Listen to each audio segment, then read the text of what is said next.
Good morning, everyone. Good morning, class. Pam's going to lead us off, right? You going to kick off, though? Yes, please. That's what I thought, yeah. Pastor Pam, come on down. How are you? I'm well. What about you? I haven't seen you in a while. You good?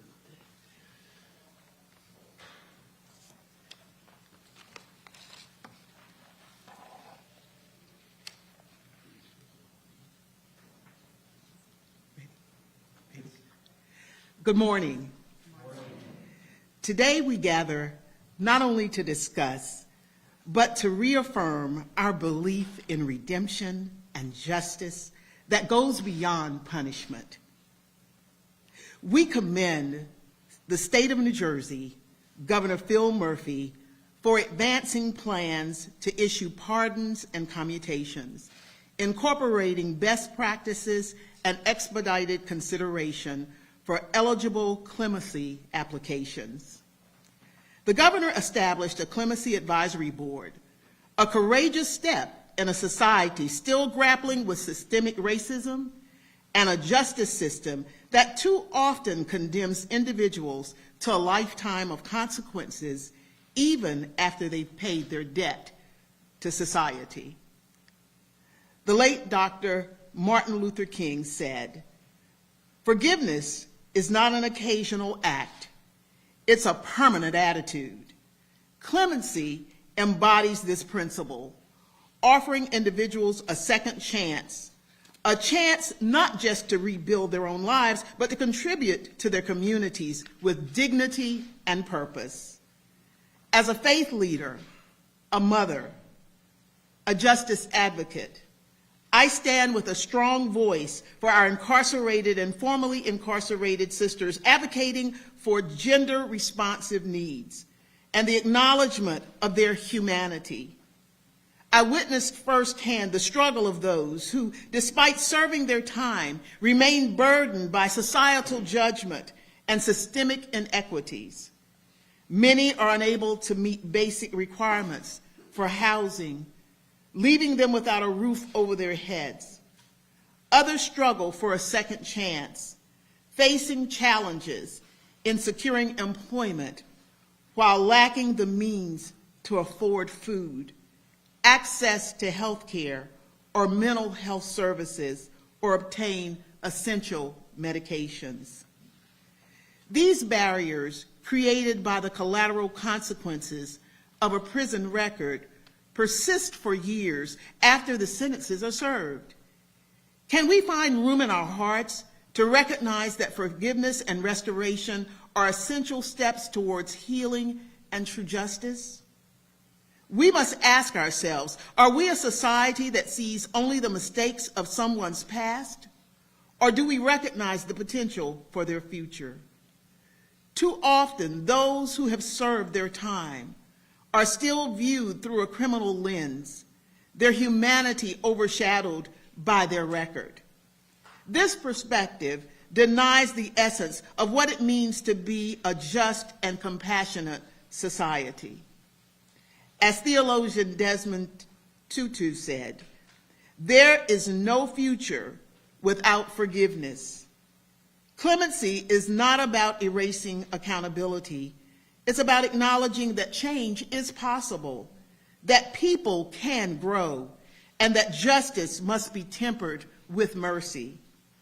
Governor Murphy's courage to stand in the Hall of Justice, believing in the redemptive power of change, is a testament to leadership rooted in equity and humanity. This policy, more than provide relief, it challenges the structures that perpetuate inequality and offers hope to those who are too often forgotten. As we celebrate today's occasion, we must also honor the trailblazers, past and present, who have shaped New Jersey into a leader in prison reform. We remember all who have gone before us, and we ask that we remember clemency is not just about the individual, it's about those who have led us, those who care, and those who we need to uphold and give that second chance to, just to be able to move forward in life. It's about whether we choose punishment as an endless cycle or embrace the opportunity for redemption, rebuilding, and restoration. Today, we take another step towards justice. Let us honor this moment by committing ourselves to see every person not just for who they are, but for who they can become. Thank you.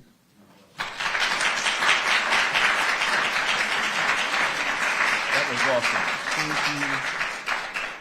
Governor Phil Murphy is the 56th governor of New Jersey, That's me. serving since 2018. Known for his progressive leadership, he has championed initiatives in education, healthcare, economic development, and social justice. Under his administration, New Jersey has become a leader in addressing systemic inequalities, advancing criminal justice reforms, and providing clemency efforts to create a more fair and inclusive state. Governor Murphy's commitment to equity and innovation continues to shape New Jersey's future. I present to you one of the most courageous individuals that I've ever known. I did not None write other this. than Governor Phil Murphy. I love your God pen. bless God you. bless.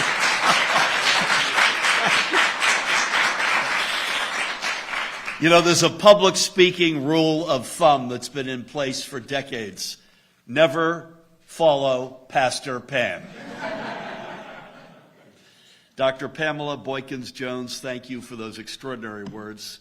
Not only your gracious introduction my way, but more importantly, the call to arms about what justice really means. So God bless you and everything you do every single day for this great state. And Pam is one of several members of the clergy here today.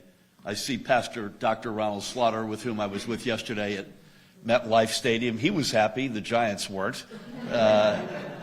I know Bishop Joshua Rodriguez was coming. Is he here with us? Where are you? On the way back. We gave you the cheap seats. I apologize, Bishop. Reverend Derek Green is with us, who's been by our side every step of the way. So, Pam, to you and your colleagues in clergy, we don't get to today without you. If government gets an A, even if we got an A+, it wouldn't be enough. And thank you to each and every one of you for not just today, but for everything you do. It is wonderful to be here today. And as we rededicate ourselves to ensuring that New Jersey is the state for second chances.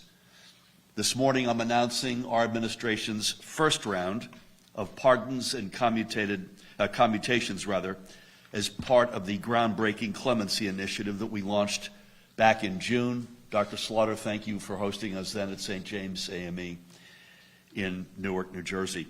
With this initiative, we have embarked on a fair, thoughtful, and impartial process for identifying New Jerseyans who have been trapped in our justice system and who will now, with the steps we're taking today, receive legal relief and have an opportunity to get their lives, as Pam said, back on track. I want to thank all of the leaders with us today and beyond who have played an instrumental role in making this first round of pardons and commutations possible. I say first round, I'll come back to that before I close. Starting with each and every member of the New Jersey Clemency Advisory Board, which we created to help guide this new clemency initiative when it launched, as I mentioned, over the summer. Jessica Henry, Joellen Jones, Ed Nisi, the aforementioned Bishop Joshua Rodriguez, Michael Zuckerman. And I especially want to thank the chair of the board, my friend and former senior counsel colleague on criminal justice issues, Justin Dews, the only man in New Jersey taller than I. I also want to give our outstanding Commissioner of Department of Corrections, Victoria Kuhn, a shout out. Sam Plummerai, who's the chair of the New Jersey State Parole Board. New Jersey's public defender, Jen Saletti, is with us today. Jen, thank you for everything you do. Emma Olsina and Rebecca Uwakwe of the ACLU, New Jersey. Thank you both. Aaron Haney. Aaron, you're back there. I see you. We were on a Zoom on Friday. To you and your colleagues at the Reform Alliance, and to so many others who helped get us to today. I want to also give a special shout out to all the current members of my team who have been working tirelessly to ensure this initiative is a success, including Deputy Chief of Staff Matt Burns, Special Senior Counsel for Clemency Lee Kelsey O'Donnell, Director of Criminal Justice Policy John Butler, and Policy Advisor Natasha Kemi. Two folks who are not with us today. I mentioned both folks with us today and beyond. One is Meek Mill, who helped us kick off in June, who Tammy, and I want to give the First Lady a shout out, Tammy and I were hanging with on literally Saturday night. And he was over the moon thrilled.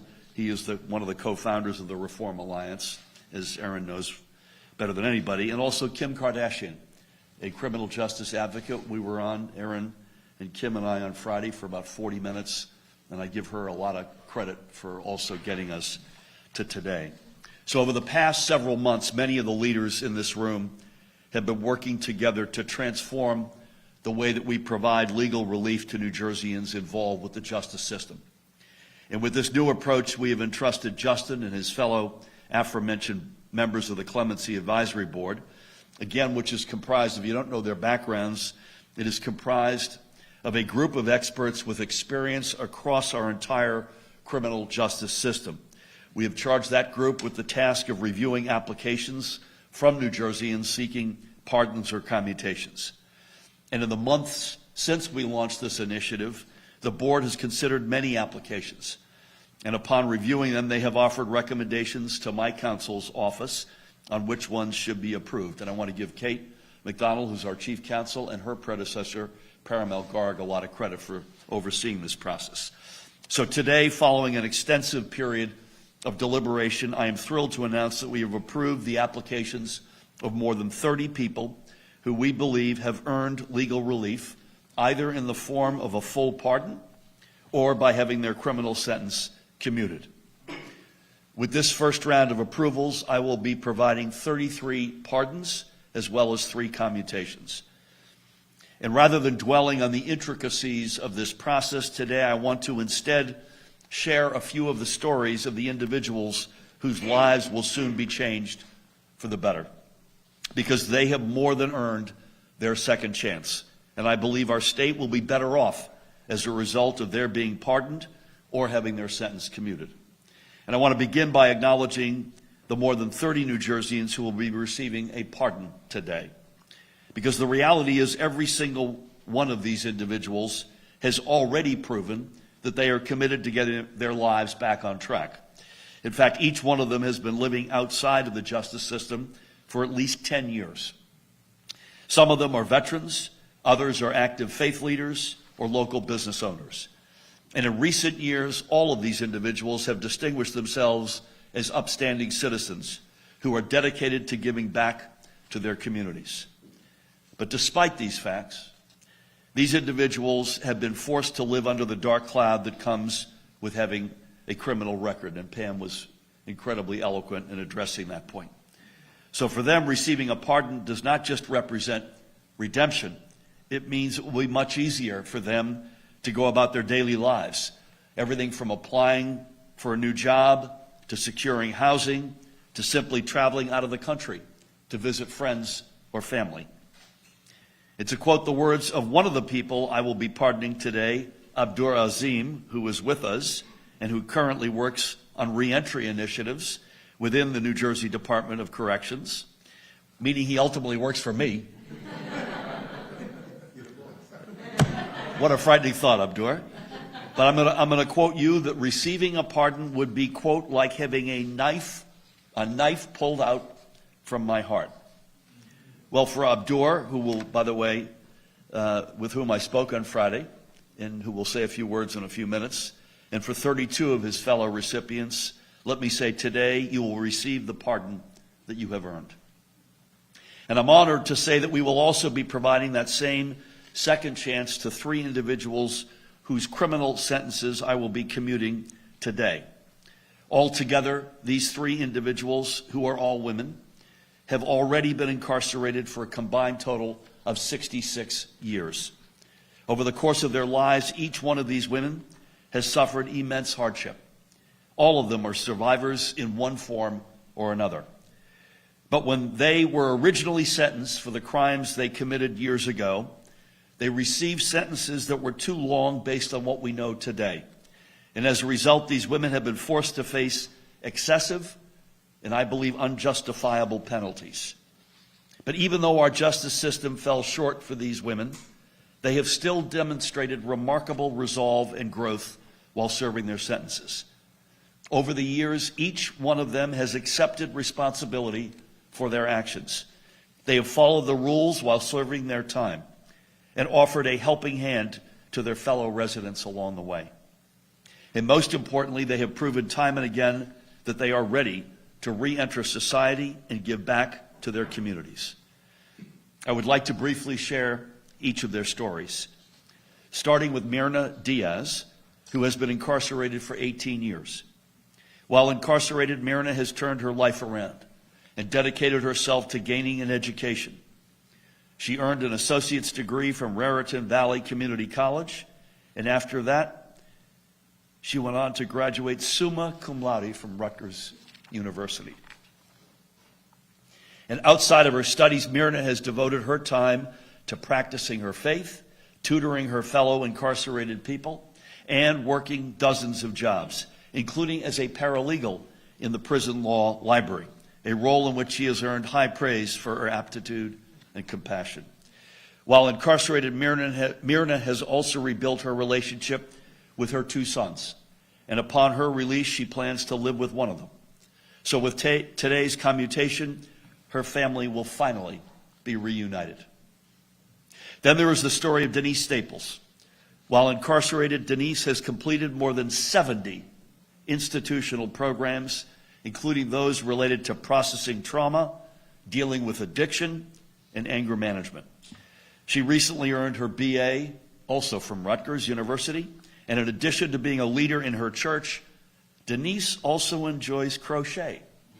And she has taught many of her fellow Edna Mahan residents how to crochet as well. I could use some time with Denise on that front.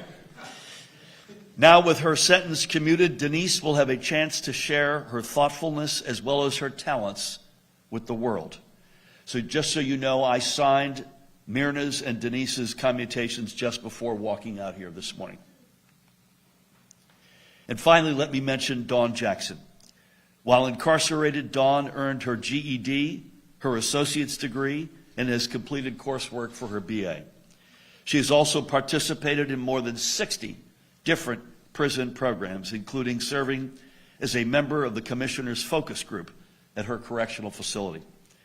Coincidentally, today also happens to be Dawn and her husband Ronald's 23rd wedding anniversary. And Dawn's children, L'Oreal and Stevie, are with us this morning, and we'll hear from L'Oreal in a few minutes. And I can think of no better way for them to commemorate their big day than by celebrating Dawn's freedom. So to Dawn, to Denise, to Myrna, and to the dozens of people being pardoned today, let me say congratulations. I mentioned that I spoke to Abdur on Friday. I also had Zooms with each of Denise, Myrna, and Dawn, and they were some of the most emotional moments, never mind of my time as governor, but of my life. I want to thank each and every one of you for proving that we are not defined by our darkest moments, but instead by our capacity to grow, to heal, and ultimately to be a source of light and hope for the world. I'm so honored to have this opportunity to support every one of you on your path to freedom and opportunity. And of course, I want to thank all of the members of the Clemency Advisory Board, as well as my team in the governor's office, and all the parties who stood by us and got us to today, for taking the time and care to identify candidates who have been denied legal relief for far too long.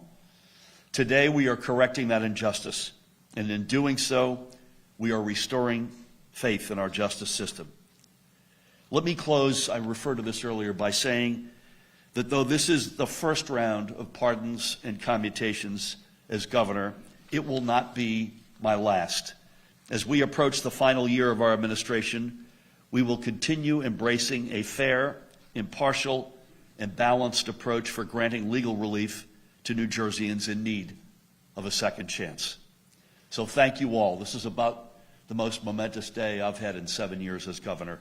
With that, I want to, with great pride, hand the podium over to Dawn Jackson's daughter, speaking on behalf of herself and her brother Stevie. Please help me welcome L'Oreal Wilson.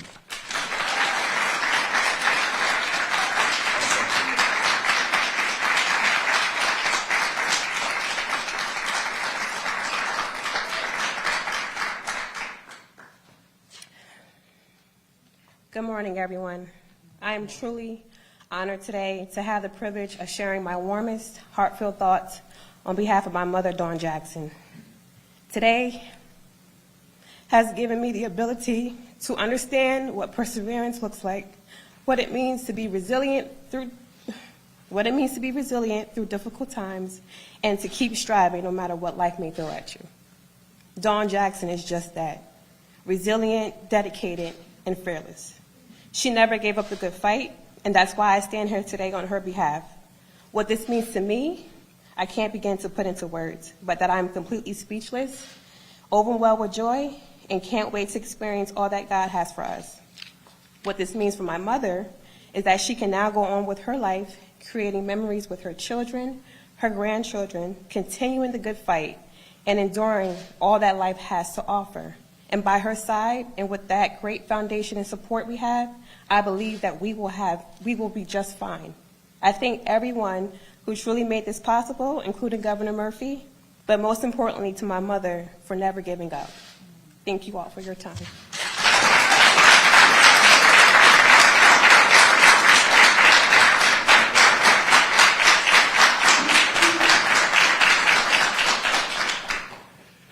I thought Pastor Pam was a tough act to follow. Abdur, good luck to you, buddy. Again, Abdur works in our, thank you so much, L'Oreal, and to you and your brother Stevie, and God bless your mom. I told her, I told Denise, I told Myrna, I'm looking forward to giving each of them a hug, I hope, sooner than later. And she'll be hanging out with you not too far from here, so hopefully we'll do that. I mentioned Abdur works in the program as a program support specialist for reentry. How about that, in the New Jersey Department of Corrections. He has been pardoned, I'm proud to say. Please help me welcome Abdur Azim.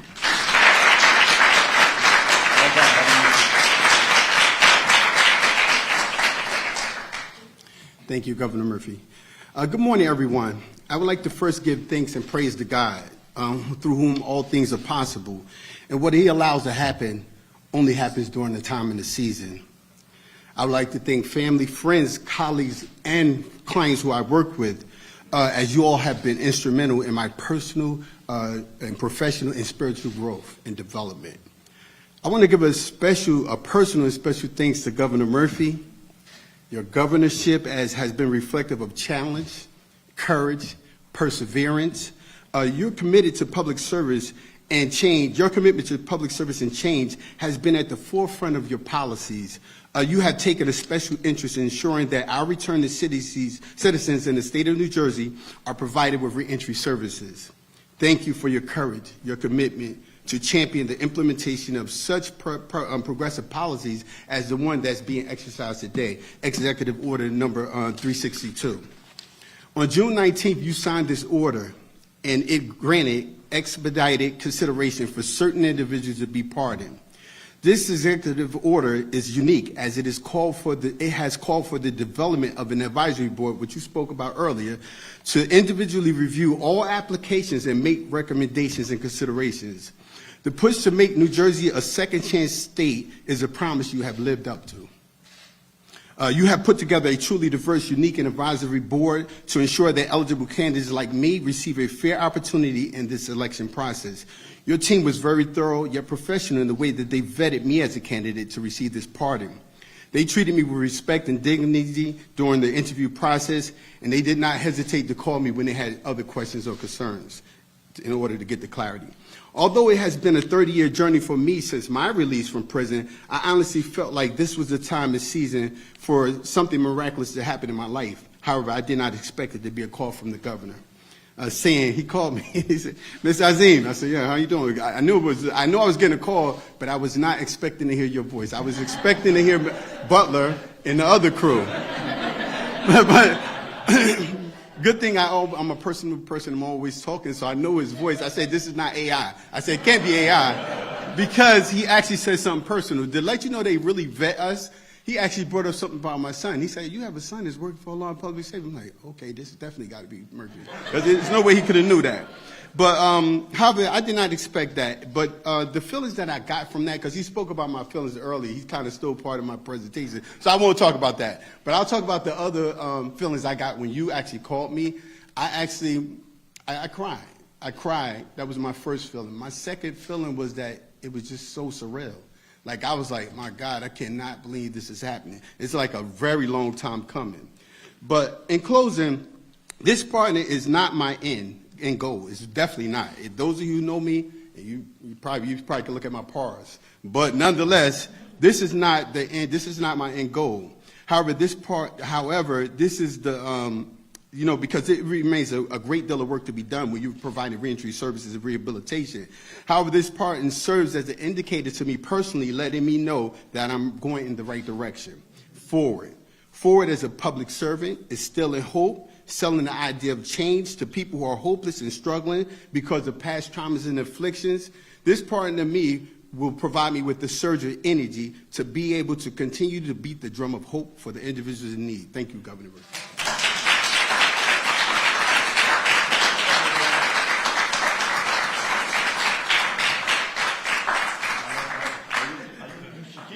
Those are historic. Two things, Abdur. First of all, you're obviously quite uncomfortable speaking in public. You could go on the road, for crying out loud, with that. God bless you. And secondly, it was not AI. But I did call you, I was on a drone.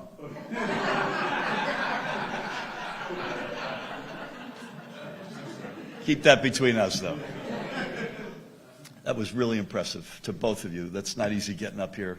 Talking about your life and talking about your mom's life is not an easy road. So God bless you all and everyone else who is not in this room who are with us in spirit. Last but not least, I mentioned the board, the Clemency Advisory Board. These guys aren't getting paid. This is hard work. These are not, do we tweak a little something here or a little something here? These are life-changing, life-altering, deeply important, profound decisions. And they have put an enormous amount of work into this. And I can't say enough good things about them. I also mentioned that they represent all different dimensions of the criminal justice system. So this is folks who are not naturally on one side or the other of an issue or of a particular case or a particular life in question. And they've come together and done extraordinary work. So our last speaker, speaking on behalf of this board, is its chair, my friend, former colleague, the one and only Justin Deuce.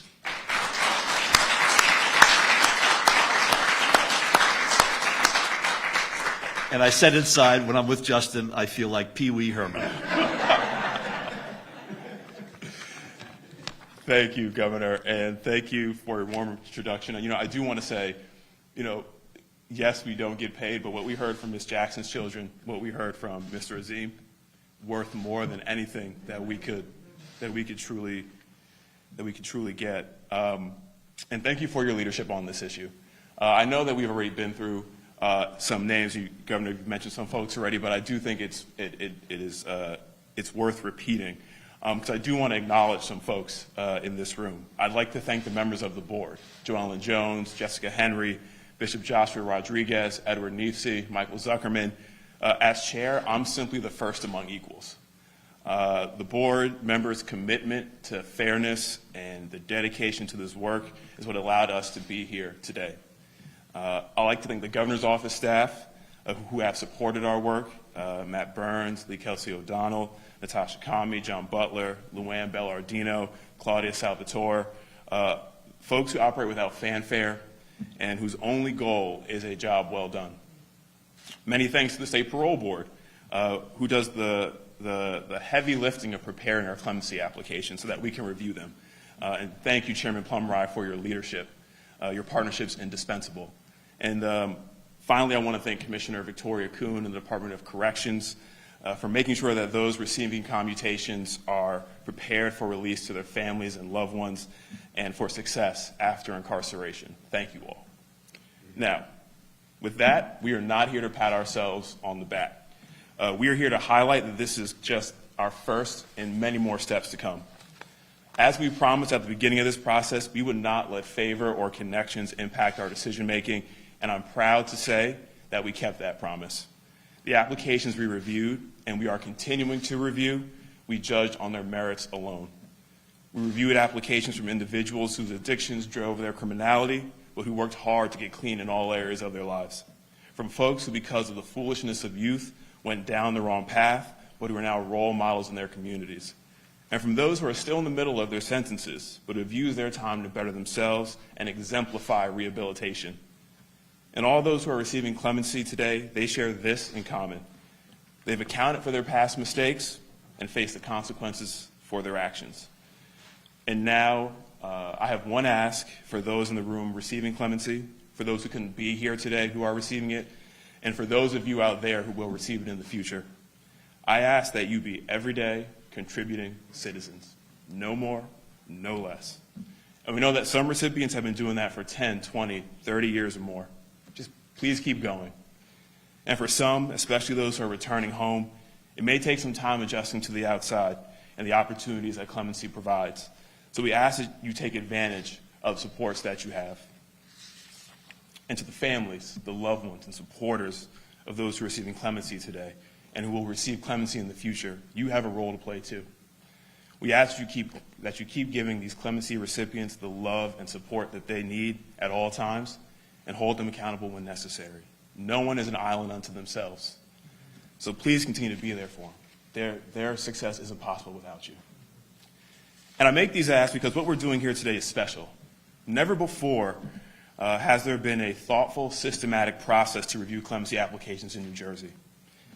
For the first time in our state's history, we can say that fairness and not favor is the guiding principle behind the governor's clemency decisions. And that's a commendable point of process and commitment for which the governor, the Clemency Advisory Board, and the people of New Jersey should be proud. It's a model to be emulated. But the ultimate success of this initiative doesn't lie in the process, nor does it rest on the number of clemencies that the governor grants. The ultimate success relies on you, our clemency recipients, and how you use the new freedom you've been given. The moment you receive pardon or commutation, you become ambassadors for what clemency can do. People, supporters and critics of this initiative alike, will look to see how you are taking advantage of this opportunity. And since the best answer is often the simplest, your normalcy will be the greatest testament to this process and will increase the odds that this new approach to clemency goes beyond this administration. Because this shouldn't end with Governor Murphy. You've gotten the ball rolling, Governor. And the clemency recipients, you're the momentum. So that whoever occupies this office next will see that clemency can be granted deliberately, fairly, early, and consistently. And I close with a heartfelt congratulations to today's clemency recipients. We look forward to recommending many more to add to your ranks. Thank you.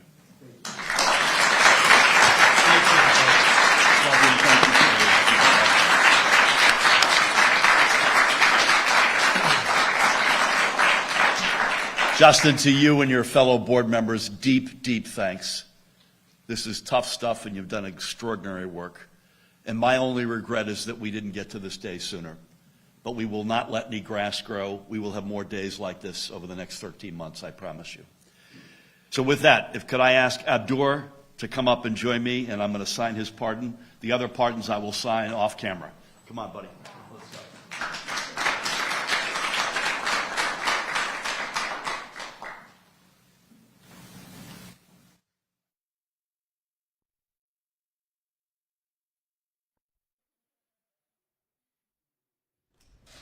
Maybe do a money shot here. I can't see a thing, but.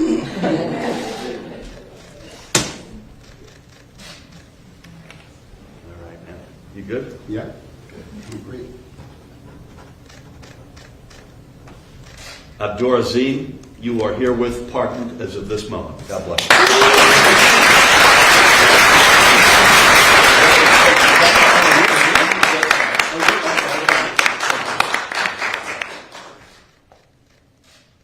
Give your son a hug for us.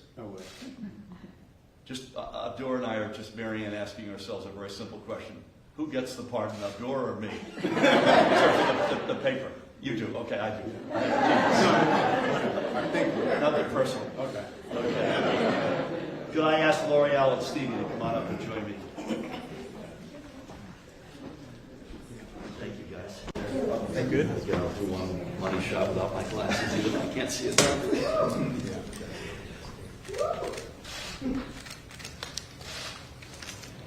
Okay.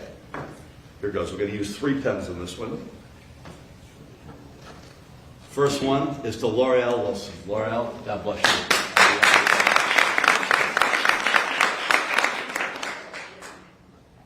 Second one is to Don's son, Stevie Moore. That's and I think you'd both agree, most importantly, pen number 3 is for Don Jackson. Victoria,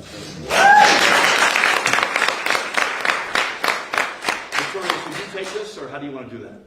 I'm happy to. Yeah. Come on, you should come up and join us as well. Let's hear it from Victoria Q. Come on for one picture, and then I'll take one with just L'Oreal and Stevie. Come on in here a little bit. Okay, just the kids. And yeah, exactly. That's a good sign usually. In this line of business, that's a good sign. We don't know where to look. Let me just say this, and Victoria will correct the record. This commutation is also effective immediately. I told Myrna and Denise and Don on Friday that they would be free by the end of the week. Victoria says she thinks it's Wednesday, so you'll have Mom and Mount Laurel on Wednesday of this week. God bless you all, and thank you, everybody.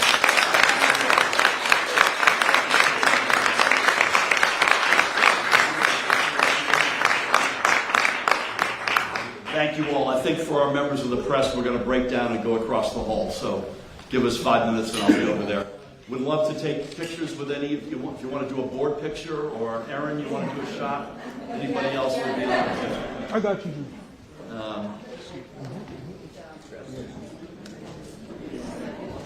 Justin, you want to do the board?